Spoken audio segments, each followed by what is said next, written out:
ரூ 1600க்கு 2 ஆண்டு 4 மாதத்திற்கு தனி வட்டியாக ரூ 252 கிடைக்கிறதெனில் வட்டி வீதம் காண்பிக்கிறாங்க. தனி வட்டியில இந்த மாடல் சம் கேட்டாங்களா? ஸோ வட்டி எவ்வளவு கிடைக்குது? 252 இன்ட்டு வட்டி விதம் கேட்குறாங்க இன்ட்டு அதனால 100 வகுத்தல் பிரின்சிபல் 1600 இன்ட்டு ஸோ உங்க வருடம் 2 ஆண்டு 4 மாதம் சொல்லியிருக்காங்க. அதாவது 2 ஆண்டு 4 மாதம் சொல்லியிருக்காங்க. எப்பவுமே மாதம் கொடுத்தா வகுத்தல்ல 12 போட்டுக்கணும். ஏன்னா ஒரு வருஷத்துக்கு 12 மாதம், அதனால வகுத்தல்ல 12 போட்டணும். ஸோ அப்படியே 4 கேன்சல் பண்ணா 1/3.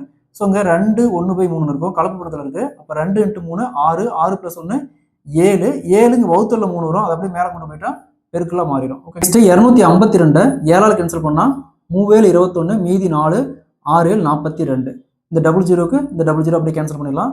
4ஆல் கேன்சல் பண்ணா 16, 4 டைம், இங்க 9 டைம். ஸோ பாருங்க 9 × 3 27 வகுத்தல் 4.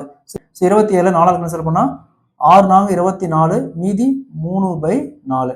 ஸோ வட்டி விதம் பார்த்தோம்னா 6 3/4%. Option D is the correct answer. இதே மாதிரி இந்த சம் பாருங்க, ரூ 3750க்கு 2 ஆண்டுகளில் ரூ 750 தனி வட்டியாக கிடைக்கிறதெனில் வட்டி வீதம் கணக்கிடுறாங்க. இதே மாதிரி இந்த சம்ம சால்வ் பண்ணி ஆன்சரை கமெண்ட்ல போடுங்க.